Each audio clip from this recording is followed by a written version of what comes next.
को आपके भाई आदिल राजा का सलाम पहुंचे। एक और सोल्जर स्पीक एक्सक्लूसिव के साथ दोबारा सुहेल सिद्दीकी साहब न्यू दिल्ली से हमें ज्वाइन कर रहे हैं। और आज का हमारा मौजू बहुत इंटरेस्टिंग है कि इजराइल का जो ताल्लुक है, जो इन्फ्लुएंस है, जो असर है हिंदुस्तान के ऊपर, इंडिया के ऊपर, वो किस किस्म का है, कैसे है, इसका बैकग्राउंड क्या है और उसका असर पाकिस्तान के ऊपर क्यों कर किस तरह हो रहा है। और इसको डिस्कस करने के लिए हिंदुस्तान के जाने माने सीनियर मुसलमान सियासतदान जो 1990 तक तो बीजेपी का हिस्सा थे, लेकिन उसके बाद मुसलमान मुखालिफ पॉलिसियों की जो बीजेपी की सामने आई तो उसको एहतजाज करते हुए उन्होंने न सिर्फ बीजेपी छोड़ दी बल्कि नरेंद्र मोदी के खिलाफ उन्होंने आजाद हैसियत के अंदर इलेक्शन भी लड़ा। और बहुत सीनियर जर्नलिस्ट हैं, मुतअद्दिद उनके अखबार हैं जो ये निकालते हैं, बहुत पुराने अखबार हैं। सुहेल सिद्दीकी साहब हमारे साथ मौजूद हैं। Sir, welcome to the show once again. और मैं आपसे पहला सवाल ये करूंगा कि सर, ये जो इजराइल का ताल्लुक है हिंदुस्तान के साथ, उसमें अक्सर औकात हमें ये भी पता चला कि हमारे कहूटा के एटमी रिएक्टर के ऊपर हमें बताया गया कि इजरायली पायलट तैयार श्रीनगर एयरबेस में बैठे हुए थे अटैक करने के लिए, जिसके ऊपर एक दफा जनरल ज़ियाउल्लाह का कहा जाता है, फिर जनरल मुशर्रफ के दौर में भी कहा जाता है कि उसका रिएक्शन आया। सर, ये इस जो ताल्लुकात है इजराइल के हिंदुस्तान के साथ, इसका बैकग्राउंड क्या है, ये भी बताइएगा। अस्सलाम वालेकुम नाज़रीन, हाज़रीन, सामाइन और आदिल राजा साहब खुसूसी तौर के ऊपर। आपने शुरू में मेरे तारुफ में कहा कि मैंने 1990 में बीजेपी छोड़ दी। मैंने 2001 में बीजेपी छोड़ी है। अच्छा, 96 2001 में। हाँ, 96, 98, 99 में मैं इनके एक इम्पोर्टेंट थिंक टैंक्स में था, जो सेंट्रल पार्टी ऑफिस से मैंने अटल बिहारी वाजपेयी को 3 बार इंस्टॉल किया, एक प्रो हाँ, मुस्लिम स्टैंड इमेज पे। करेक्टेड सर, मुझे समझने में गलती लग गई होगी। जी जी सर, जी बताइए जी आप जी। प्लीज। ये सर आप ना काइंडली पॉलिटिकल इंट्रोडक्शन भी डिटेल करवा दीजिएगा, बैकग्राउंड भी प्लीज। मैं पॉलिटिकली जो हूँ, बचपन से घर में एटमॉस्फेयर ऐसा था कि एक दादा, फिर वालिद और फिर मैं, तो कोई पॉलिटिकल पार्टी ऐसी नहीं थी जो हमारे सपोर्ट के बगैर मुस्लिम्स को इन्फ्लुएंस कर पाती। तो हम मुस्लिम इश्यूज के लिए हमेशा हमारी पूरी फैमिली अखबारात खड़े रहे हैं, तो इसलिए जो है वो मेरा खुद का अपना ताल्लुक जो है वो सारे प्राइम मिनिस्टर्स के साथ भी रहा है, वालिद और दादा की वजह से। और जो जाती तौर पे मेरा रहा है वो खास तौर पे मैंने प्राइम मिनिस्टर अटल बिहारी वाजपेयी को 3 बार बनाया। वीपी सिंह मेरे पर्सनल दोस्तों में से थे, तो विश्वनाथ प्रताप सिंह जो प्राइम मिनिस्टर रहे हैं हिंदुस्तान के। और इस तरीके के मैं पॉलिटिकल एडवाइजर था। हिंदुस्तान में जो जिन्ना के बाद सबसे बड़े यहाँ वकील कहलाते हैं, राम जेठमलानी, तो मैं उनका भी पॉलिटिकल एडवाइजर था। और इस तरीके के बहुत अहम शख्सियात हैं जिनके साथ मैं जो हूँ आज भी एसोसिएटेड हूँ। और मल्टीपल पॉलिटिकल पार्टीज और जो मीडिया ऑर्गेनाइजेशंस और जो आपके जो हैं वो एनजीओज, इस तरीके के जो डेमोक्रेटिक फोरम्स हैं, यहाँ से मैंने काम किया है। लेकिन और मजमूई तौर 2001 के में ऊपर आपने बीजेपी क्यों छोड़ी थी सर, ये भी वाजे कीजिएगा। बीजेपी छोड़ने की वजह ये थी कि 3 बार इनको बिठाया और ये चाहते थे मुझे अपने यहाँ एज ए कैबिनेट में शामिल करके काम करना। इन्होंने रिजल्ट देखा कि ये तो वाकई में बहुत बड़ी तादाद में, अगर मुसलमानों ने अटल बिहारी वाजपेयी की मुखालफत नहीं करी, अगर हिमायत भी नहीं करी, तो लेकिन कहीं ना कहीं बीजेपी से परहेज जो है तो वो कम कराने का काम इनको मिल गया था। मैंने जो इनसे कहा था कि आप रिप्रेजेंटेशन दीजिए मुसलमानों को, आरएसएस के वर्कर्स को नहीं। तो आप एक एक मुसलमान को इस मुल्क के साथ इंटीग्रेट कर सकते हैं। लेकिन बात ये समझ में आई कि इनका इनका प्रोग्राम इंटीग्रेट करना नहीं है। दुनिया की तानों से और दुनिया की जो निशानदेही होती है कि आप एक एंटी मुस्लिम पार्टी है, उससे बचने के लिए आप यहाँ अपने यहाँ पार्टी में मुसलमानों को रखते हैं। और आपका एजेंडा जो है वो एंटी मुस्लिम, एंटी इस्लाम एजेंडा है आपका, जिसपे आपको जो है यहाँ पे इस एजेंडे पे जो है वो इम्प्लीमेंट करना है। तो हमें जब बात समझ में आ गई कि इन्हें पावर मिल गई, बिठा दिया, तो हम खामोशी से अलग हो गए कि मजीद हमारा आप इस्तेमाल नहीं कर सकते। तो फिर हमने इंडिपेंडेंट यहाँ पे मुसलमानों की आवाज, और ये सारी सियासी जमातों में ये एग्जिस्ट करता है। मुसलमानों को सिर्फ जो हो वो अपनी रजिस्ट्रेशन बचाने के लिए इस्तेमाल करते हैं, कोई राइट और कोई उसकी बात नहीं करते। तो ये वजह थी खास तौर पे जो है बीजेपी से अलग होके एक इंडिपेंडेंट यहाँ पे जो है आजादाना मुसलमान अपना जो है वजूद तस्लीम कराएं, वो बगैर इत्तेहाद के बाकी मुल्कों के, अफगानिस्तान, पाकिस्तान, तो सर, बांग्लादेश आप के। लोगों को ये नहीं लगता, आप लोगों को ये नहीं लगता कि जिस वक्त मोहम्मद अली जिन्ना, कायद आजम मोहम्मद अली जिन्ना कह रहे थे कि पाकिस्तान बनाया जाए और हिजरत करके बहुत से लोग आए, तो अब पाकिस्तान से ज्यादा तादाद जो है मुसलमानों की हिंदुस्तान में बैठी हुई है। आप लोगों को ये नहीं लगता कि पाकिस्तान में आपको आ जाना चाहिए था या पाकिस्तान का हिस्सा बन जाना चाहिए था, या नहीं लगता तो क्यों नहीं लगता? उसकी वजह यह है कि जिन्ना साहब खुद मायूस हो गए थे कि जिस तरीके से टूटा फूटा पाकिस्तान उनको दिया गया। जिन्ना साहब एक मुस्लिम नेशन डिमांड कर रहे थे, और जिन्ना साहब तो बहुत बहुत मजबूरी में उन्होंने जो है वो मुस्लिम नेशन का मतलब ये था कि जो उन्होंने मेजोरिटी मुस्लिम स्टेट्स भी नहीं दी आपको। हैदराबाद जो था वो आज का कर्नाटक और पूरा आंध्र प्रदेश वो आपको नहीं मिल पाया, पूरा कश्मीर आपको नहीं मिल पाया। तो जिन्ना साहब तो मायूस थे। ये वजह थी जब जिन्ना साहब खुद मायूस हो गए कि मजबूरी में मुझे ये पाकिस्तान मिला है, और अगर जिन्ना साहब को ये मालूम होता कि मैं 1-1.5 साल में मेरा इंतकाल हो जाएगा तो वो शायद इस चीज को लेते भी नहीं। लेकिन अगर जिन्ना साहब 10 साल जिंदा रह गए होते और इस टूटे फूटा जो मिला था उन्हें, तो वो कम से कम टूटे फूटे को बचा लेते और बाकी मुस्लिम नेशन बना लेते। बाकी जो रियासतें बाहर रह गई थी, कश्मीर की या हैदराबाद की, तो ये इश्यूज भी जिन्ना साहब के साथ मुसलमान आ जाता। बाद में क्योंकि पार्टीशन के बाद यहाँ के सारे बड़े उलमाओं ने, मुसलमानों ने ये कोशिश करी कि जो भी मिल गया पाकिस्तान उसको मजबूत किया जाए, उसके खिलाफ ना जाया जाए। तो सर, इजराइल के इन्फ्लुएंस जो है वो हिंदुस्तान में, इसका क्या बैकग्राउंड है? इसके ऊपर आज का हमारा क्योंकि मौजू है, और ये जो आप बातें इतनी इंटरेस्टिंग है कि हम इस सिलसिले को लाजमी तौर के ऊपर जारी रखेंगे, और ये जख्मों के ऊपर पट्टी जो बांध दी गई है वो पट्टी उतार के जख्मों को हील होने का मौका जरूर हम देंगे। लेकिन आज का हमारा स्पेसिफिक टॉपिक जिसके ऊपर बैकग्राउंड में हमारी बातचीत हो रही थी, जो इजराइल का इन्फ्लुएंस हिंदुस्तान के अंदर है या बीजेपी के ऊपर है, उसका बैकग्राउंड क्या है, वो तो एक्सप्लेन कीजिएगा प्लीज। देखिए, पाकिस्तान के हवाले से जो है वो दोनों 1947 में इजराइल का वजूद भी आया और पाकिस्तान का वजूद भी 1947 में आया। तो ये एक अहम चीज है जो पाकिस्तान को अलग नहीं कर सकती। और पाकिस्तान पे इजराइल का, हिंदुस्तान में जो इजराइल का इन्फ्लुएंस बढ़ गया, तो उसको जो है उसका इम्पैक्ट पाकिस्तान पे और आलम इस्लाम पे इसको नेगेट नहीं किया जा सकता। अब इजराइल का वजूद जो है वो सिर्फ और सिर्फ जो है वो मुस्लिम दुश्मनी और रिवाइवल ऑफ एक ऐसी पावर का कि जो जो एक नजरियाती तौर पे हजारों साल से जो है वो अपने आप को जो है वो विक्टिमहुड कार्ड प्ले करके जो है वो पूरी दुनिया के अंदर जो है वो सिंपति लेके अरबों अरबों में जो है उसने जाके जो है वो अरबों की सिंपति, अरबों ने सबसे पहले जो है वो जो जूस पे मजालिम किए गए उनको अरबों ने सबसे पहले जो है अपने यहाँ पनाह दी। तो इसका खमियाजा अरबों को ये भुगतना पड़ा कि उनको जो है वो इसमें जनरल जैकब के किरदार के ऊपर अगर असर उसमें और उनका इंट्रोडक्शन भी, आपके दोस्त भी रहे हैं, उनका इंट्रोडक्शन अगर आप कराएं और उनके किरदार के ऊपर भी काइंडली जरा रोशनी डालिएगा, जो इजराइल का इन्फ्लुएंस जो हिंदुस्तान के अंदर आया उसके अंदर। सर देखिए, इजराइल से सिंपति तो सेकेंड वर्ल्ड वॉर के टाइम से ही जो है आरएसएस के लोगों की थी। 1925 में आरएसएस वजूद में आ गई थी, और ये लोग हिटलर की तकरीरें जो हैं सुन के जो है बड़ा खुश हुआ करते थे, हिटलर को बड़ा पसंद किया मतलब करते थे। वो सिंपैथी इजराइल से तो नहीं थी, वो स्वास्तिका तो जो है, जो इनका साइन है वो तो हिटलर का साइन था। सिंपैथी और इनकी जो रेशियल आइडियोलॉजी है वो तो हिटलर के साथ नहीं मिलती थी क्या? जी जी आरएसएस वगैरह की। जी जी, ये उसका जो, उसकी जो फौज और उसकी जो स्वास्तिका, ये आज भी उससे उसके सिंबल को उसी तरीके से लेते हैं। जी ये हमारा सिंबल था। तो जी। ये जो है बड़ा तारीफ किया करते थे। लेकिन ये समझ लीजिए कि इतने सालों की जो मुसलमानों की हुकूमत रही हिंदुस्तान के अंदर, उसको आउटराइटली जो है वो ये लोग नेगेट नहीं कर सकते थे।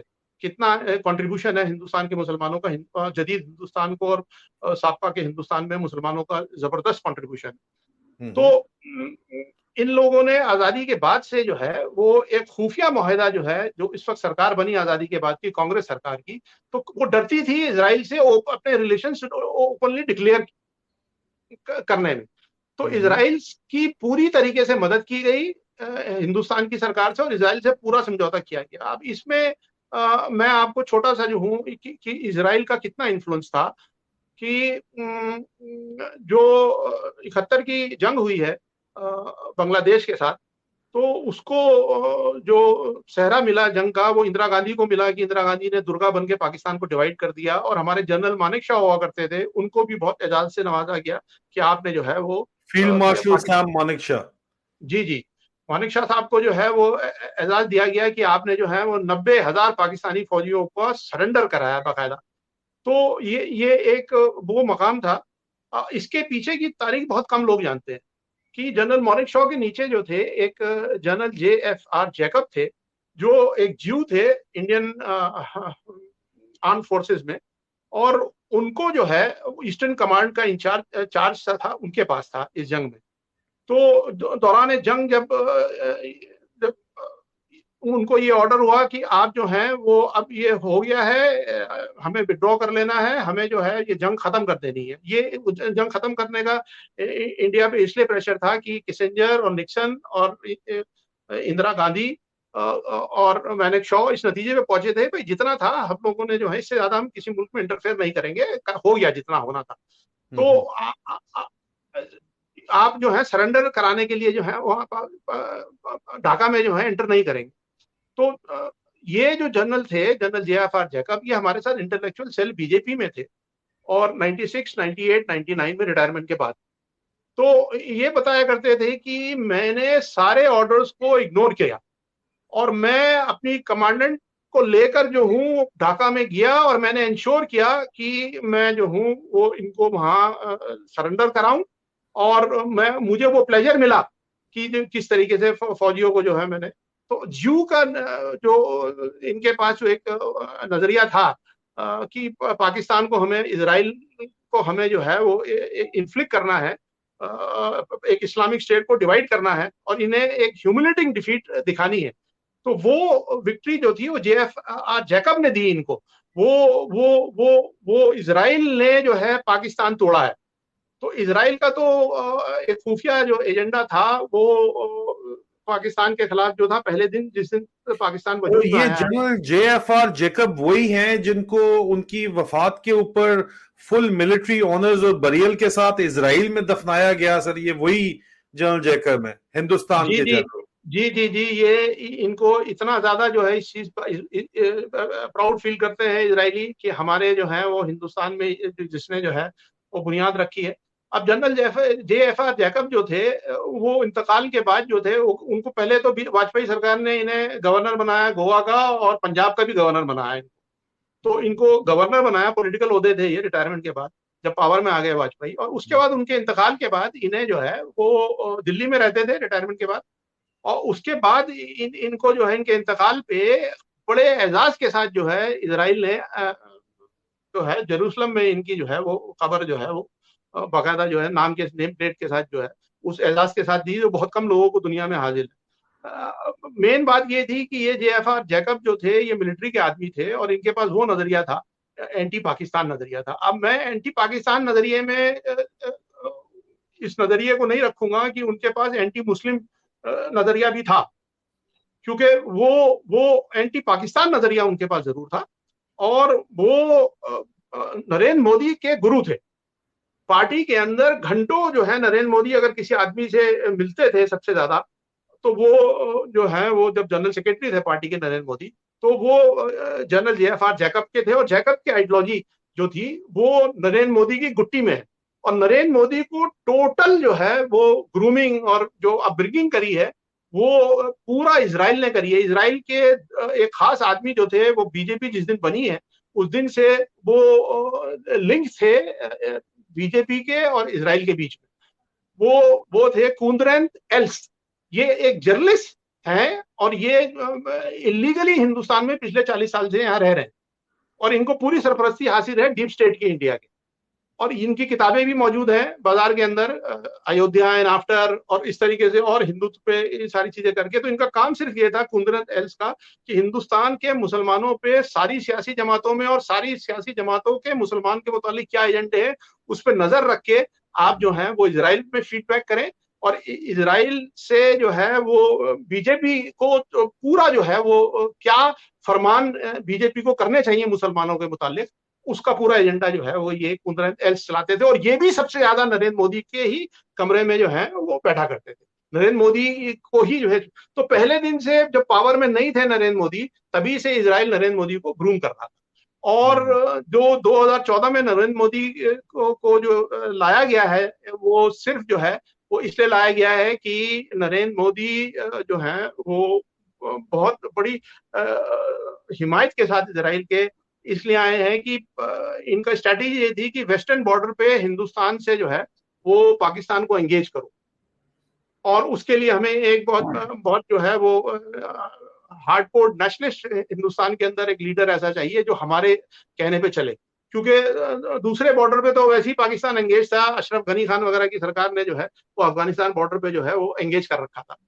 तो ये पस मंजर है कि पाकिस्तान के लिए सरदर्द जो है इजराइल जो है वो यहाँ के लीडर्स के जरिए है।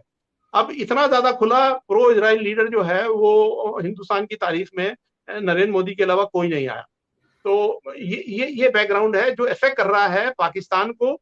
और इजराइल तो 1996 में एक जो कांग्रेस के राजीव गांधी के जो डेथ हुआ है, तो राजीव गांधी का जो असैसिनेशन हुआ है उसके बाद जिस कांग्रेस लीडर ने प्राइम मिनिस्टर बना टेक ओवर करके, वो पीवी नरसिम्हा राव था। पीवी नरसिम्हा राव ने जो है वो इजराइल के साथ जो है वो रिश्ते बहाल किए हैं, और इनका पहला काउंसुलेट जो है वो बॉम्बे में बनाया है। तो इजराइल के तो ये जब काउंसुलेट बन गया, तो उसके बाद से जो आप बार बार बात कहते हैं कि हिंदुस्तान इकोनॉमिकली कितना तरक्की कर गया है, ये सब एक फसाड है। ये फसाड इनके काउंसिल बनने के बाद से शुरू हुआ। ये इंडिया में सारी जो एक सोशलिस्ट स्टेट था इंडिया, कि यहाँ पानी जो है पीने का जो है उसके पैसे चार्ज नहीं किए जाते थे, पानी फ्री में आता था। इलाज के लिए जो है सरकारी अस्पताल होते थे, बेहतरीन इलाज लोगों का हुआ करता था। ये सारी चीजें प्राइवेटाइज कर दी, पानी अब खरीद के पीना पड़ता है, और इलाज के लिए जो है तो आप भूल जाइए कहीं फ्री आपका इलाज होगा। तो ये जो सोशलिस्ट से जो है प्राइवेटाइजेशन की पॉलिसी लाई है 1996 के बाद नरसिम्हा राव लेकर आए, और उस 1990 के बाद 1992 के 1991 के बाद लेकर आए। 1991 में ये प्राइम मिनिस्टर बन गया था, और 1992 में इन्होंने प्राइम मिनिस्टर बनते ही इजराइल ने जो है बाबरी मस्जिद का डिमोलिशन किया। हिंदू नेशनलिज्म को जो हो वो यहाँ दिखाने के लिए कि ये पूरी स्ट्रैटेजी थी इनकी, कि पूरा इजराइल से कंट्रोल था ये बाबरी मस्जिद का डिमोलिशन। और बाबरी मस्जिद का डिमोलिशन से बड़ी चीज ये थी राम मंदिर का बनाना, और इन्होंने ये मिल के, कांग्रेस ने और बीजेपी ने मिल के ये काम किया। अब इनमें इनका नरसिम्हा राव का जो फाइनेंस मिनिस्टर था वो बहुत इंटेलिजेंट आदमी था, मनमोहन सिंह पढ़ा लिखा आदमी था, वो फाइनेंसेस को जानता था। तो उसने पूरी इंडिया की इकोनॉमी को फाइनेंसेस को जानने की वजह से, और एक्स फाइनेंस सेक्रेटरी रह चुका था, आरबीआई का गवर्नर रह चुका था, उसने पॉलिटिकली इतना फाइन कर दिया हिंदुस्तान की गंदी इमेज को भी अच्छा बना दिया कि बहुत शानदार पिक्चर है पूरी दुनिया के लिए कि यहाँ आओ और पैसा लगाओ। तो जब जैसे जैसे इमरान खान ये कहते हैं अपने बयानिया में कि जनरल बाजवा को यह कहने की क्या जरूरत थी अगर हमारा फौज कमजोर थी कि हम जो है वो हिंदुस्तान से लड़ने के लायक नहीं है। एक जनरल का काम ये नहीं होता। तो अगर जनरल केपेबल होते तो वो अपनी कम वसाइल के साथ जो यहीं है पे सर, यहीं पे मैं आपको कतई कलामी माफ, जनरल बाजवा का तो ये भी ख्याल था कि इजराइल के साथ हमारे बड़े अच्छे ताल्लुकात होने चाहिए ताकि हिंदुस्तान जो है वो, हिंदुस्तान और इजराइल जो नेक्सस है वो शायद टूटे, या हमें जो है हमारे पास इंटरनेशनल इन्वेस्टमेंट आए, या हमारी कोई सॉफ्ट पावर बढ़े, जो भी उसका मकसद था। लेकिन उनका तो ये भी आइडिया था, ये भी ख्याल था, और मैं ऑफिशियली ये चीज मैं कन्वे मुझे भी की गई थी कि इसको आप प्रोपगेट करें इस चीज को कि हमारे इजराइल के साथ ताल्लुकात होने चाहिए। और इसके ऊपर मैं पाकिस्तान एक्स-सर्विसमैन सोसाइटी का जब स्पोक्स पर्सन था तो हमारे प्रेसिडेंट जनरल अमजद शोएब ने भी इसके ऊपर बात की, प्रो इजराइल जो है नैरेटिव के ऊपर उन्होंने बात की। अब भी नजर आता है कि अनऑफिशियल ट्रिप्स जो हैं वो हो रहे हैं, और एक लॉबी है जो मुसलसल प्रो इजरायली लॉबी पाकिस्तान के अंदर भी मौजूद है। उस लॉबी के लिए आपका क्या मशवरा है, क्या कहना है, क्या आपको नजर आता है कि ये होना चाहिए नहीं होना चाहिए? जो कम पढ़े लिखे लोग हैं जिनका तारीख से कोई रिश्ता नहीं है वो ऐसे बहकावे में आ जाते हैं। जैसे जनरल बाजवा भी जो है चमक धमक हिंदुस्तान की और इजराइल की तारीफें करने की भाषा। इजराइल को कोई बहुत बड़ा इकोनॉमिक पावर नहीं है। आप बदतमीजी के हद देखिए कि इजराइल पूरी दुनिया का पोर्नोग्राफिक ट्रेड कंट्रोल करता है। जी, जो कोई इसराइल भी मतलब ग्लोबली इसराइल इंटरनेट की जितनी भी शेडी पूरी कंपनीज हैं दुनिया वो का इसराइल में। गैमलिंग ऑनलाइन है, इसराइल कंट्रोल करता है। तो इनका मकसद जो है, चंद करोड़ इसराइलियों का मकसद जो है सिर्फ पूरी दुनिया के अंदर पैसा कमाना है। बाकी दुनिया जो बिजनेस कर रहे हैं उससे वो मरे जिए, पूरा आर्म्स ट्रेड इसराइल कंट्रोल करता है।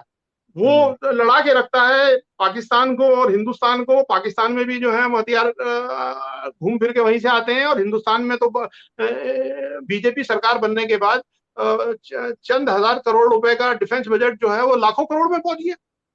ये हम्म। भी एपीजे अब्दुल कलाम के टाइम के अंदर तो जो है वो एकदम से शूट कर गया पूरा बजट, डिफेंस बजट।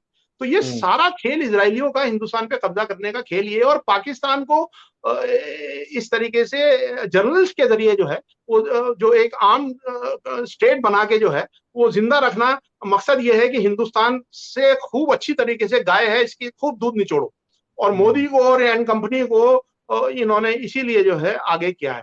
अब मैं अपनी बात वहां कंप्लीट करूंगा कि मनमोहन सिंह को जब ये बना के लेकर आए हैं फाइनेंस मिनिस्टर, उन्होंने पूरी हिंदुस्तान को जो है शाइनिंग इंडिया बना के बेचा है, और जो ये काम उन्होंने किया है, तो उसके बाद इसराइल यहाँ पक्का बन गया, आ गया। इसके कसूरवार इसराइल को लाने की कांग्रेस सरकार है, और आहिस्ते से जो है उसको उसके बाद जो है वो बीजेपी ने टेक ओवर कर लिया। बाबरी मस्जिद को तोड़वाने में नरसिम्हा राव और कांग्रेस खामोश रही, पूरी शामिल थी, एजेंडा बीजेपी का था। और उसके बाद जो है वो बीजेपी ने उस एजेंडे को जो है वो आगे कर दिया। पूरा इनका म्यूचुअल अरेंजमेंट के साथ ये तोड़ी गई, बीजेपी की और आरएसएस की और कांग्रेस के अरेंजमेंट के साथ तोड़ी गई। इसी तरीके से जो फॉल्स फैक्ट बड़े जो चीजें हुई हैं, पार्लियामेंट पे अटैक ले लीजिए आप। हम्म। पार्लियामेंट पे अटैक जो है वो डोनाल्ड रम्सफेल्ड ने जो है वहां से पाकिस्तान से एक फौजी इस्लामाबाद में जो है वो उसने हजार एक जो है अफगानिस्तान के बच्चे पकड़े थे, और ये पकड़ के जो है ये कहा था कि इन्हें रोक के रखो। पाकिस्तानी फौजियों ने ये कहा कि भाई हम इन्हें मार देते हैं, ये आतंकवादी हैं।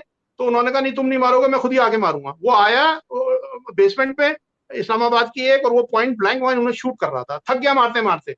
उसके बाद उसने वहां से जो है वो कुछ इंडियन में जो है डिप्टी प्राइम मिनिस्टर एल के अडवाणी थे और मिनिस्टर थे, उनको फोन करके ये मैसेज दिया कि we have got few assets, हम इन्हें तुम्हें भेज रहे हैं, इन्हें उठवा लो, ये तुम्हारे काम आएंगे।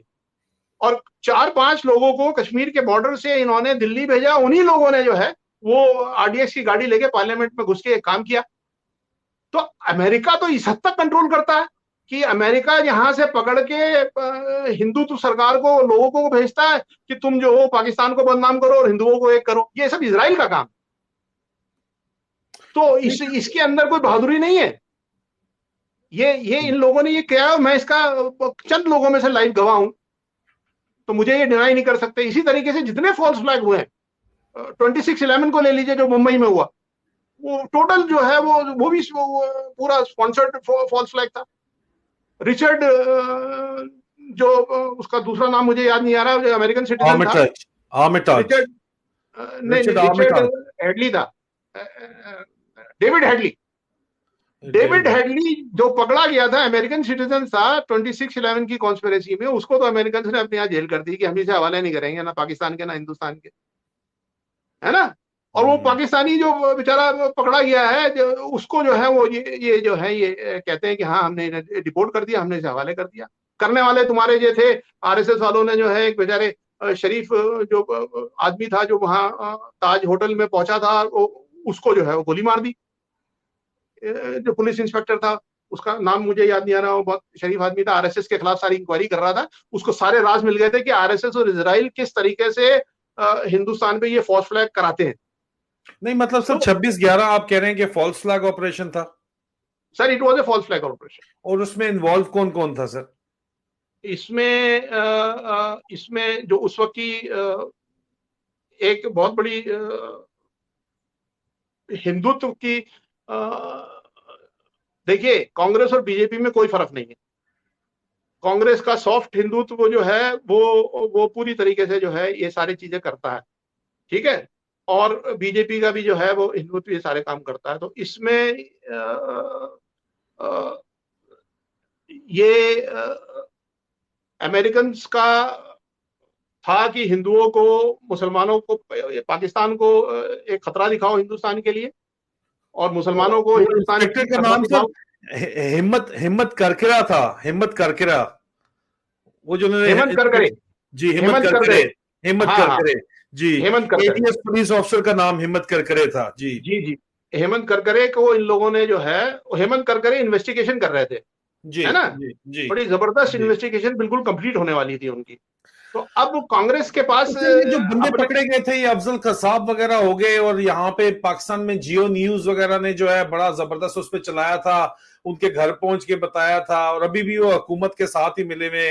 नवाज शरीफ ने भी माफी मांगी थी जाके, उन्होंने बयान भी दिया था, और उनकी नवाज शरीफ के बयान को बहैसियत वजीर आजम लेके इंटरनेशनल कोर्ट ऑफ जस्टिस में जाके भी जो है वो एक्सप्लॉइट किया गया।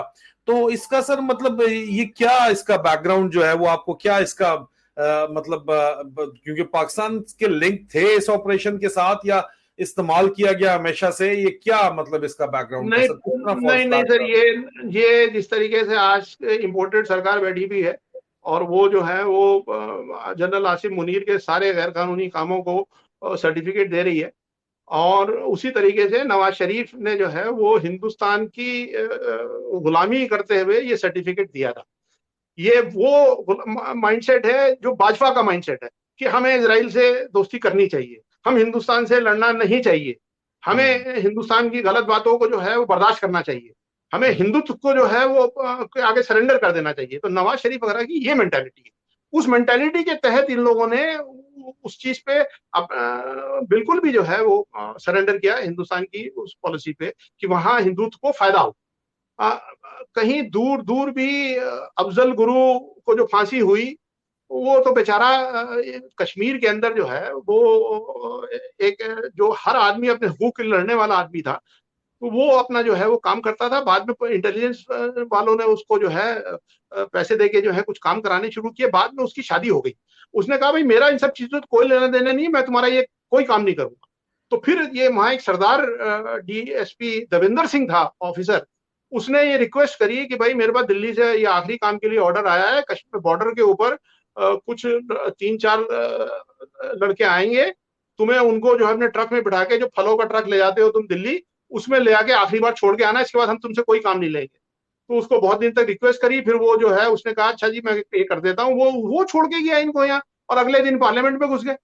तो अफजल गुरु हम्म। का तो कोई लेना देना ही नहीं था इससे, कि ये क्या करने के लिए वहां जा रहे हैं, मतलब क्या करने के सर लिए नहीं ये जा रहे। अभी जिस तरह ये कमेंट आया है सरफराज नवाज का कि मुंबई अटैक में पाकिस्तान आईएसआई का और इंडिया की आरएसएस का हाथ था, ये किस हद तक दुरुस्त है, और आईएसआई और आरएसएस क्यों आपस में तावन करेगी अगर इस तरह है तो, या इंडिया में जो भी तावन कर रहा था क्यों वो तावन करेंगे सर ये?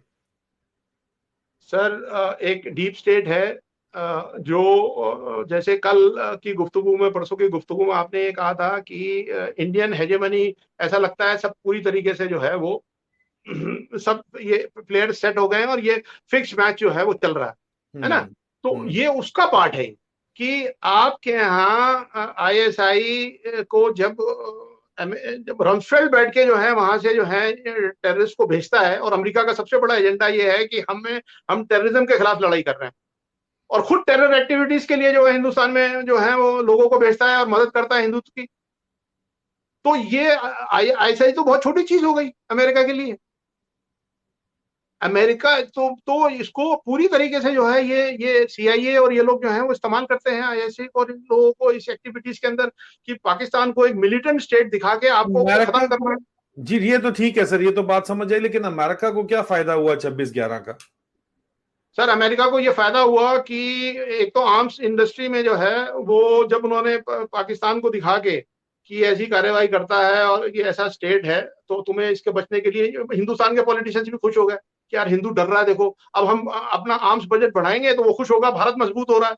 जो आप बात करते हैं भारत तरक्की कर रहा है, भारत तरक्की कर रहा है, सर ये भारत मजबूत होगा, हम हथियार खरीदेंगे। तुमने जो है वो ड्रोन खरीद लिए जो 50,000 किलोमीटर ऊपर से जो है वो हमला करेंगे, किस पे हमला करेंगे? इंसान को मारने के लिए करेंगे। फायदा किसका हुआ इन ड्रोन्स को बेचने और खरीदने में? कौन? पॉलिटिशियंस का, दोनों तरफ के। तो हिंदुस्तान के पॉलिटिशियंस भी खुश हुए, चाहे वो कांग्रेस के हो, चाहे वो आरएसएस के हो, चाहे बीजेपी के हो। और अमेरिकन में को भी जो है वो, अमेरिका सर्वाइव करता है ये जो दुनिया के अंदर आर्म्स कार्टेल है, आर्म्स इंडस्ट्री है, मतलब मिलिट्री उन्हें उन्हें इंडस्ट्रियल कॉम्प्लेक्स को फायदा हुआ सर। इंडस्ट्रियल गंदा है पर कॉम्प्लेक्स। धंधा है, गंदा है पर जी धंधा है, धंधा धंधा जी चल रहा चालू है सर, बस। और ये धंधा है। पॉलिटिकल माइलेज भी मिला इनको जनाब के, देखो जो अब एंटी मुस्लिम इस्लामोफोबिया भी क्रिएट हुआ, उसका पॉलिटिकल जी माइलेज का जी फायदा जो है वो जी बीजेपी ने उठाया। आप ये कहना चाह रहे हैं, क्या ये दुरुस्त जी तशरीह है सर? जी सर, उसका एक नैरेटिव तो बनाना पड़ता है ना इन्हें, अपनी बेईमानी को छुपाने के लिए, कि जो हिंदू नेशनलिज्म का जो एक नैरेटिव बनाना पड़ता है, वो मुसलमानों के खिलाफ बनाते हैं आसानी से। और मुसलमान जो है वो पाकिस्तान में भी बेवकूफ बैठे हुए हैं और हिंदुस्तान में भी बेवकूफ बैठे हुए हैं। हिंदुस्तान की मुस्लिम तंजीमें जो है वो इस वक्त हिंदुस्तान में शोर मचा रही हैं, रो रही हैं, धो रही हैं कि यूनिफॉर्म सिविल कोड आने वाला है, यूनिफॉर्म सिविल कोड ये भगवा सरकार लाएगी, इससे बचने के लिए जो है कांग्रेस सरकार को लाना चाहिए। अरे भैया, ये अंग्रेज 1857 से पहले, जब जब इन्होंने जिस जिस जगह पे जो है वो जो ब्रिटिश एम्पायर होता था गया है, इन्होंने वहां पे अपने ब्रिटिश लॉज लागू किए हैं लोगों को गुलाम बनाने के लिए। ये मुसलमान का पर्सनल लॉ तब से 1800 शरीयत एक्ट तब से खत्म करना चाहते थे। तो आज हिंदुस्तान में अंग्रेजों की हुकूमत है, ये यहाँ पे इसलिए यूनिफॉर्म सिविल कोड ला रहे हैं, शरीयत पे अटैक कर रहे हैं। और ये सिर्फ मुसलमानों की शरीयत पे अटैक नहीं कर रहे हैं, ये हिंदुओं के यहाँ भी जो है वो जो सिविल लॉज हैं उनको जो है वो खत्म, रिलीजियस लॉज हैं उनको खत्म करके एक ऐसा बनाना चाहते हैं। ये अंग्रेज हैं। अभी ये मोदी साहब वहां गए हैं आज, और मैं अपने लफ्ज से एक नाम नहीं लेना चाहता, लेकिन उन्होंने वहां क्या किया है कि इन्हें सबसे ज्यादा शिकायत आरएसएस वालों को और बीजेपी वालों को ये थी कि हिंदुस्तान को अंग्रेज, पूरी दुनिया का ये समझता है कि हिंदुस्तान हाथी और सांप और बंदर और तमाशे दिखाने का जो है वो मुल्क है। जी सर, आप कंटिन्यू करें, बिल्कुल बिल्कुल जी, कंटिन्यू करें सर। तमाशे तमाशे दिखाने का मुल्क है। अभी आपने क्या किया, आप अमेरिका में गए, इतना बड़ा तमाशा दिखाया आपने यार, उठक बैठक, योगा का तमाशा। तो ये आप क्या कर रहे हैं? तो उन्होंने बड़े मजे लिए, उन्होंने कहा लो लेकिन सर देखो, ये ये तो देखो ऐसे। सॉफ्ट इमेज है, ये तो सेल होता है, पूरी दुनिया के अंदर बिकता है। हर कोई यहाँ पे योगा योगा की बात करता है पूरी दुनिया में जी। सर ये Namaste India type, incredible India type उन्होंने ब्रांड बना के वो ब्रांड बेच रहे हैं। It's all about branding and sales. वो सेल्स कर रहे हैं और सेल्स में कामयाब है, मतलब ये तो नहीं नहीं नहीं नहीं सर, ये इनके पास ये खोखले हैं, इनके पास कुछ भी नहीं है।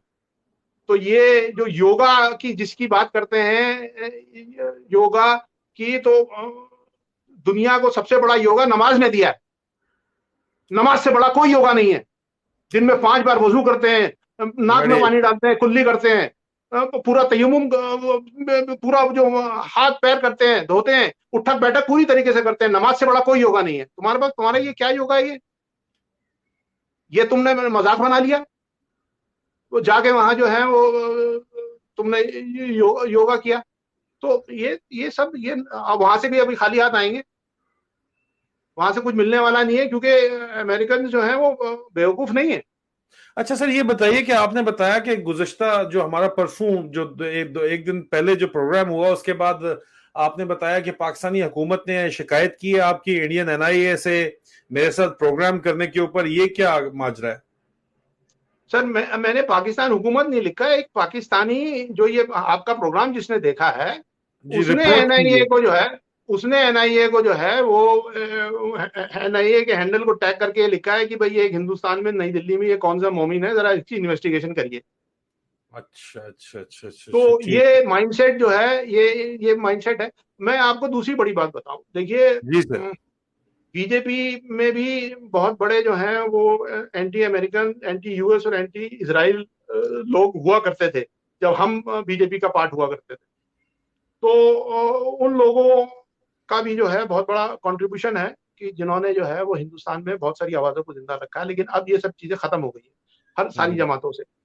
हम्म इंदिरा गांधी ने जो जो कहीं ना कहीं किस वजह से ये इन्वेस्टिगेट करने का विषय है, इंदिरा गांधी एंटी अमेरिकन थी, एंटी यूएस थी, जबरदस्त तरीके से।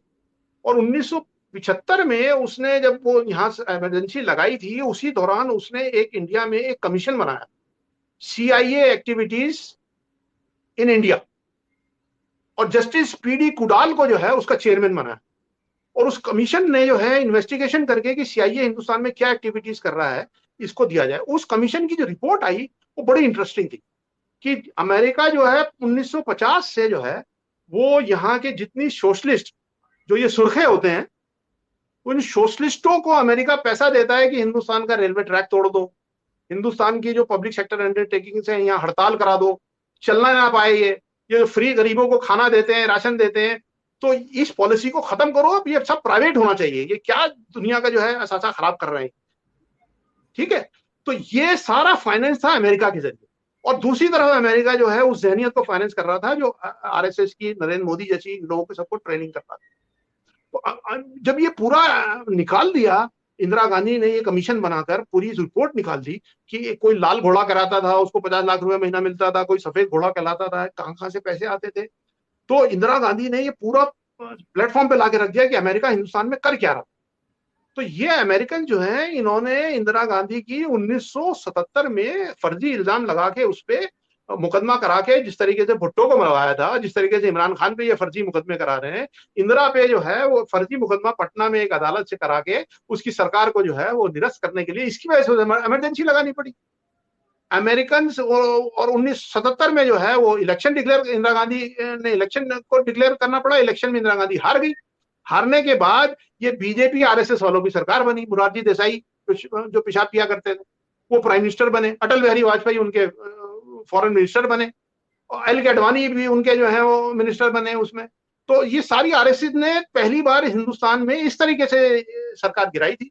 ये अमेरिका के पिल्ले हैं सारे के सारे, जो आज नरेंद्र मोदी पैरों में जाके पड़ा हुआ है, ये सब अमेरिका ने जो पौधे लगाए थे हिंदुस्तान में बर्बाद करने के लिए कि हिंदुस्तान से मिक्स्ड इकोनॉमी खत्म हो, सोशलिज्म खत्म हो, कॉर्पोरेट वर्ल्ड आए।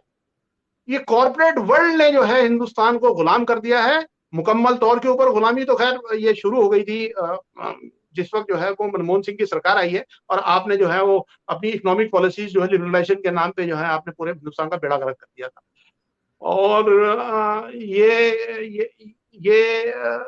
अब जो नरेंद्र मोदी साहब गए हैं तो ये चाइना का डर दिखा के जो है ये वहां गोद में बैठे हुए ये कुछ नहीं कर सकते, ये हेल्पलेस है। तो अमेरिकन जो हैं वो जिंदा रखेंगे, उन्हें मालूम है कि जब तक हम पाकिस्तान का डर दिखाते रहेंगे इनको, ये खुद तो लड़ते नहीं है, डरपोक है एक नंबर के, तो ये हम यहाँ हथियार बेचते रहेंगे। और सबसे बड़ी बात यह है कि इंडिया बहुत बड़ी इकोनॉमी है, तो जिस तरीके से अंग्रेजों ने इंडिया को डेवलप किया था इसलिए उन्हें मोहब्बत नहीं थी, उन्हें यहाँ पे रॉ मटेरियल यूरोप ले जाना था, तो उन्होंने यहाँ रेलवे सिस्टम डेवलप कर दिया बेहतरीन कि उनका कच्चा माल आराम से लोड हो सके।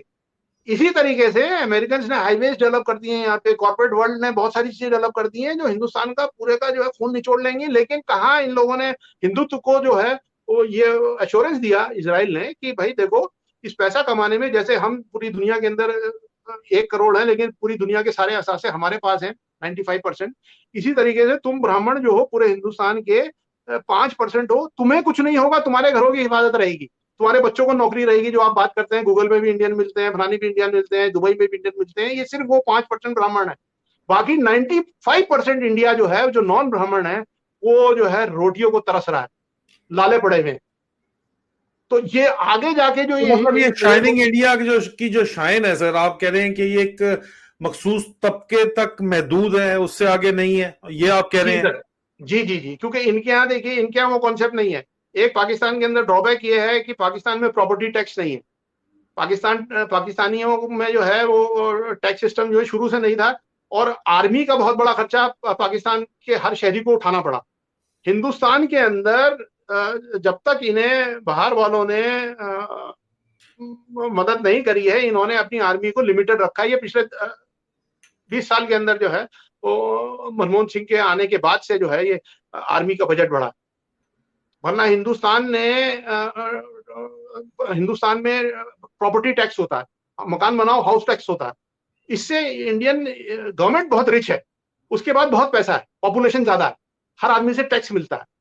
आपके पास टैक्स नहीं है, आप इसलिए जो है वो नहीं, अभी वो भी ले आए हैं सर, यहाँ पे पाकिस्तान में भी ले आए हैं टैक्सेशन वगैरह। वो अच्छी चीज है। वो अगर प्रॉपर्टी टैक्स लिया है, हाउस टैक्स लिया है, तो अगर हाउस टैक्स हर आदमी दे देगा तो आपका जो ये IMF वाला क्राइसिस है, ये तो खत्म हो मतलब जाएगा। एक तरफ आप कहते हैं कि कंपैरिजन नहीं होना चाहिए, सिर्फ शाइनिंग इंडिया महदूद है, लेकिन दूसरी तरफ हम इंटरनेशनल एक्सचेंज रेट जब देखते हैं और पाकिस्तान की इकोनॉमी और इंडिया की इकोनॉमी का कंपैरिजन करते हैं, तो पाकिस्तान इन तमाम टैक्सेस के बावजूद भी आपको पॉलिटिकल स्टेबिलिटी नजर नहीं आती और इकोनॉमिक स्टेबिलिटी सिरे से नजर नहीं आती, और डॉलर का रेट तो जो है वो आप आसमान के ऊपर है, और हिंदुस्तान और पाकिस्तान की पैसे की कदर ही आप देख लें कि कितना ज्यादा फर्क है उसके ऊपर, तो उसकी वजह फिर क्या आपको नजर आती है? मैं एक छोटा सा एग्जांपल दूंगा। पिछले दिनों एक बहुत बड़ा नाम सुना होगा आपने, गौतम अडानी। हम्म।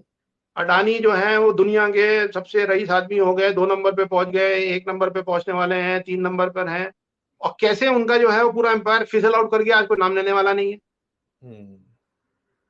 तो ये इस मास्टर मैनिपुलेशन में आप बिल्कुल मत आइए कि डॉलर को कैसे मैनिपुलेट किया जाता है, करेंसीज को कैसे खत्म किया नहीं जाता सर, है, लेकिन नेशन जो पॉलिटिकल है। स्टेबिलिटी के साथ इकोनॉमिक स्टेबिलिटी है पाकिस्तान में। जो ही कोई हुकूमत चलने लगती है, इमरान खान 6% ग्रोथ कर रहे थे, जरनैल साहबान ने आके दरमियान में डंडा दे दिया खींच के उन लोगों पे जिन पे फर्द जुर्म आयद होनी थी, उनको बिठा के वापस हुकूमत के अंदर ले आए, बाप को नहीं, वजीर आजम, बेटे को वजीर आला लगा दिया, और अभी तक वो इमरान खान को 14 महीने से स्टेबल इमरान नहीं आ खान रहा।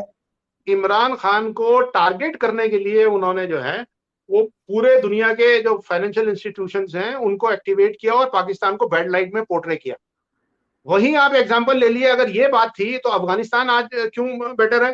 पूरी दुनिया उसे कोऑपरेट नहीं कर रही। नेशंस एग्जिस्ट करते हैं आपकी इकोनॉमिक उसके ऊपर नहीं, नेशंस लेकिन एग्जिस्ट सर करते अगर हैं। यही बात है तो इमरान खान को निकलने के बाद तो जो गवर्नमेंट पीछे बैठी हुई है उसने तो इकोनॉमी उसके संभल जानी चाहिए थी फिर, अगर नहीं सर, इमरान उन्होंने खान साफ, को निकालना ही नहीं मकसद नहीं, था तो। वो इमरान खान को मिसलीड कर गए, इमरान खान की पॉपुलैरिटी को मिसलीड कर गए। इमरान खान को उन्होंने वो जो इमरान खान ने कहा है कि अगर तुम इमरान खान को नहीं निकालोगे तो यू विल फेस कॉन्सिक्वेंसेस। हम्म। तो इमरान खान को निकालना उन्होंने नहीं निकाला, लेकिन इमरान खान ने वाइडर कार्ड खेल दिया। वो लोगों का जो कार्ड खेला इमरान खान ने, इसकी वजह से इंस्टेबिलिटी है। अब ये स्टेबल करने के लिए इमरान खान के बगैर कोई इस मुल्क को स्टेबल नहीं कर सकता। हम्म। तो ये इकोनॉमिक स्टेबिलिटी जो है वो आइडियोलॉजिकल स्टेबिलिटी से आती है कि आप कितने ईमानदार हैं। ये वर्ल्ड बैंक तय नहीं करेगा कि हमें स्टेबिलिटी कैसे लानी है। ये किसी, जी। अच्छा सर, सेकंड लास्ट क्वेश्चन कि आपको हिंदुस्तान के मुसलमानों का मुस्तकबिल क्या नजर आता है, और लास्ट क्वेश्चन भी अगर इसके साथ आप लिंक कर दें कि पाकिस्तान के के मुसलमानों का आपको क्या मुस्तकबिल नजर आता है, और क्या कोई जॉइंट फ्यूचर आप देखते हैं बरसगीर पाक व हिंद के मुसलमानों के लिए या नहीं? सर मैं बहुत दिनों से कोशिश कर रहा हूँ, आपके यहाँ के संजीदा लोगों से भी मैंने कई बार लिया है, लेकिन मुझे इतना अच्छा रिस्पॉन्स नहीं मिला जितनी अच्छी तरीके से आप चीज़ों को समझ के जो है आगे बढ़ाना चाहते हैं। और आपने बगैर बात किए पहले दिन से ही जो है वो जो तंजीम साइलेंट सपोर्टर्स 313 जो बनाई आपने, तो जी। उसने आपका नजरिया क्लियर कर दिया। तो जी। हम उस नजरिए के हामी हैं कि किसी मर्जी की हुकूमत आए, कुछ मर्जी आए, आप नजरियाती तौर के ऊपर जो आपके जो कॉमन चीजें हैं उस पर आप एक होइए। जो इख्तलाफात है उन्हें दूर रखिए आप। हम्म। जो कॉमन चीजें हैं, अब अफगानिस्तान, पाकिस्तान, बांग्लादेश और हिंदुस्तान में अगर 80 करोड़ मुसलमान हैं, तो भाई क्या वजह है कि 30 करोड़ 35 करोड़ हिंदुस्तान के मुसलमानों को जो है उनकी शरीयत पे हमला किया जाता है, बाकी जगह सब लोग चुप होते हैं? क्या वजह है कि हिंदुस्तान की सरकार डेयर करती है कि कश्मीर से जो आर्टिकल 370 खत्म कर दिया जाए और बाकी 80 करोड़ जो पूरा जो है खामोश है? तो जो ये बहुत बड़ा जो जेल हिंदुस्तान में है 35 करोड़ मुसलमानों के लिए, ये जेल तब खत्म होगा हकीकी आजादी के साथ, जिसकी बाजी इमरान खान और आप लोग जीत गए। लेकिन इमरान खान सिर्फ पाकिस्तान की हकीकी आजादी नहीं दिला पाएंगे जब तक कि बाकी लोगों को साथ नहीं जोड़ेंगे। ये एक जर्नल नहीं बदलना।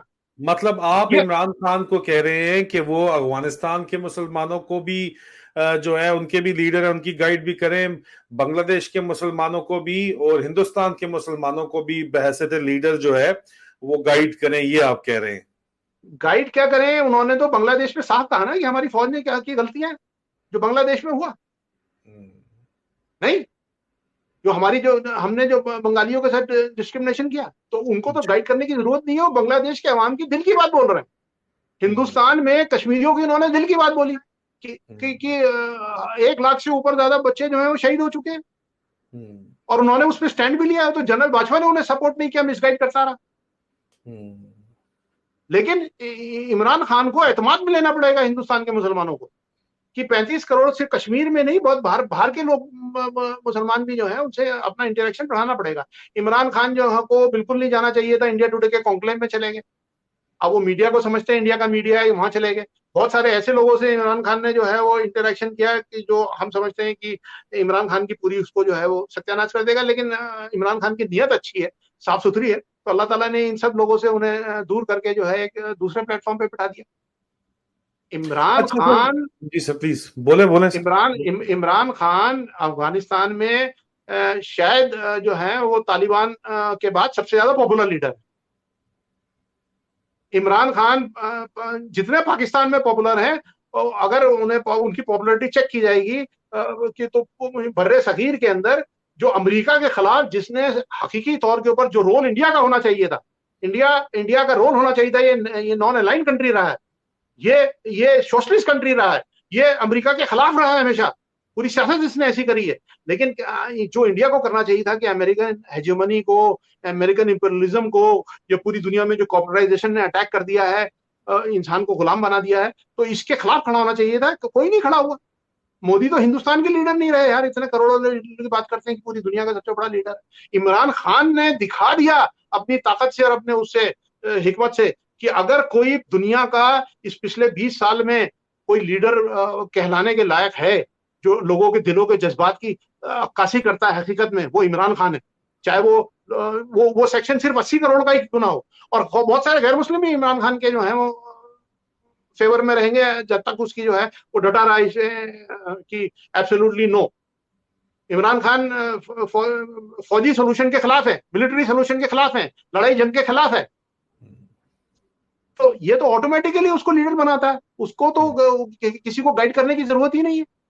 हाँ, कोऑर्डिनेशन होना चाहिए, कोऑर्डिनेशन हो जाएगा तो ऑटोमेटिकली चीज सही होगा। आगे जाके जो आपने फ्यूचर की बात करी हिंदुस्तान के पाकिस्तान के मुसलमानों की, वो अलग अलग नहीं है सर। वो जब तक आप एक कोऑर्डिनेशन करके एक एकता की लड़ी में नहीं आएंगे कि आपके को चोट लगी तो पूरा एक साथ बोल रहे हैं पूरे 80 करोड़, है ना, तो तब तक आप इन आपके जो मुखालिफ ताकतें हैं उनको आप कंट्रोल नहीं कर पाएंगे, और तब तक एक हो जाएंगे तो ये चीजें हो जाएंगी। वो इमरान खान ने करके दिखा दी है। अब इस पे जो है वो क्या शेप लेगी हम कल नहीं कह सकते कि जो है वो क्या इवेंट्स करते हैं। लेकिन आज की सिचुएशन ये है कि Imran Khan has done his work. Pakistan में लोगों ने जो है वो ओवरसीज ने इसलिए रियलाइज कर लिया कि उन्हें मालूम, उनको इम्तियाज मालूम है कि रूल बाय लॉ क्या होता है ना। हिंदुस्तान में तो आप यकीन जानिए कि मैं इसलिए बोल लेता हूं कि मेरे पास वो एक्सपोजर है पूरे इनके पॉलिटिकल सेटअप का, है ना। आम मुसलमान के पास थोड़ी है भाई, वो नहीं बोल पाता, बोलना हक है। तो इसलिए जो है वो हमें इस सदी में एक बेहतरीन आदमी जो है वो पूरे बर्रे सगीर को लीड करने के लिए मिला है। और ये हमारे पास जो है वो आगे क्या शेप लेगी, मैं पाकिस्तान, अफगानिस्तान और कश्मीर और इंडिया और बांग्लादेश के मुसलमानों में एक इत्तेहाद चाहता हूं। इस इत्तेहाद के बगैर सर कोई भी कामयाबी, मान लीजिए कल को इलेक्शन हो जाए, इमरान खान जीत के आ जाए। यूनिटी में पावर है, यूनिटी में स्ट्रेंथ है, यही आप सर कह रहे हैं। और यूनिटी बरसगीर पाको हिंद और अफगानिस्तान की तारीखी तौर के ऊपर जब कभी भी रही है तो मुसलमानों ने राज किया है इस पूरे खित्ते के ऊपर, और यही चीज डराती है और यही चीज जो है वो इस्लामोफोबिया का भी सबब बनती है। और इजराइल भी इसी चीज को देखते हुए हिंदुस्तान के अंदर घुस के पाकिस्तान को टारगेट करता है कि ये दोबारा कहीं अपनी ट्रू डेस्टिनी रियलाइज करके दोबारा उस तरह आगे ना आए। लेकिन ये चीज क्यों नहीं रियलाइज वो करते कि इमरान खान तो जो है वो पॉलिटिकल सोल्यूशन के ऊपर बिलीव करते हैं। He does not believe in any sort of violence. वो कहते हैं कि जी हर चीज का पॉलिटिकल सोल्यूशन मौजूद है, पॉलिटिकल प्रेशर मौजूद है, और वो सॉफ्ट पावर के ऊपर बिलीव करते हैं। और उसको उन्होंने करके भी दिखाया है, तो उनकी सपोर्ट जो है वो हमें करनी चाहिए। कोई फाइनल रिमार्क्स इस प्रोग्राम में आप देना चाहें सर? तो मैं इसमें एक बात ऐड करूंगा कि इमरान खान जो हैं, पाकिस्तान से अक्सर लोगों ने सिर्फ हिंदुओं से रब्ता करने की कोशिश करी है। अब जब मैं ये कहता हूं कि इंडिया ने तो पाकिस्तान को बहुत पहले ही टेक ओवर कर लिया, तो पाकिस्तान के पिछले दिनों एक बच्चे ने जो है वो एक सोशल मीडिया प्रोग्राम पे ये पूछ रहा था, अम्मी ये शादी तो हो गई, फेरे तो हुए नहीं। कल्चरल तो वॉर इंडिया जो है इंडिया ने वो टेक ओवर हिंदुस्तान कर जीत लिया, चुका है। जी सर। है ना। जी सर। इसको पाकिस्तान इसको अरेस्ट किया है इमरान खान ने। वो अपनी सादा जिंदगी से पलट के किस तरीके से उसने कितने लोगों को इस लाइन पे लगाया। आपके पाकिस्तान के बहुत सारे क्रिकेटर्स ने जो है पूरी दुनिया के लिए इंस्पिरेशन बन के किस तरीके से उन्होंने अपनी सादगी जिंदगी छोड़कर किस तरीके से लोगों को लाए। तो ये जो चेंज है ये यूनिटी का चेंज है, और ये सबकी भलाई के लिए होना चाहिए, सिर्फ मुसलमानों की भलाई के लिए नहीं। लेकिन जब पाकिस्तान के लोग बात करते हैं, पॉलिटिशियंस और जो इंडिविजुअल तौर के ऊपर हिंदुस्तान में, तो वो वो अपने जज्बात सही तरीके से पूरे हिंदुओं के पैर में लौट जाते हैं। आप आप ठीक कह रहे हैं। पहले इत्तेहाद करिए आपस में अपने भाइयों के साथ, तो आपकी क्रेडिट भी बनेगी। मेरा अपने भाई से तो मैं लड़ रहा हूं, और मैं बाहर चल रहा हूं डंका बजाने के लिए, इत्तेहाद करने के लिए। मैं अपने भाई के लिए तो कोई दुश्मन मानने आता है, मैं उससे लड़ता नहीं। जब मेरे को देख लेंगे बाहर वाले कि ये आपस में एक हैं, तब वो आएंगे अपनी प्रॉब्लम्स लेके आपके पास। तब आपको रिस्पेक्ट भी मिलेगी, और तब जो है सही मानों में आप जो है वो उस एजेंडे को पूरा चला पाएंगे जो इंसानियत का एजेंडा है। सर ये बात तो आपकी बिल्कुल 16 ने दुरुस्त है, लेकिन ये भी बात सच है कि जब चाहे टीपू सुल्तान हो और चाहे इमरान खान हो, उसको अपनों ने ही जो है वो गैरों की नफरतों का गिला हमने कब किया। अपनों की शफकतों के सताए हुए हम हर दौर के अंदर मीर जाफरों और मीर सादिकों ने या जनरल बाजवा ने और लेफ्टिनेंट जनरल आसिम मुनीर जो है वो पैदा होते रहे हैं, ऐसे लोग जिन्होंने पीछे जो है पीठ में छुरा घोंपा है मुसलमान लीडरों के। और हम उम्मीद करते हैं कि मुसलमान जो कौम है वो इस बात को रियलाइज करे और इत्तेहाद में बरकत है, इत्तेहाद की ताकत से फायदा उठाए। इंशाल्लाह ये सिलसिला हम जारी रखेंगे, इसको चलाते रहेंगे। मुझे अजीजान मन आदिल राजा और सोहेल सदीकी साहब को इजाजत दीजिए। बहुत जल्द आप लोगों से दोबारा इस सिलसिले की अगली सीरीज के अंदर मुलाकात होती है। अपना ख्याल रखिए। फी अमान अल्लाह। फी अमान अल्लाह। अस्सलाम वालेकुम।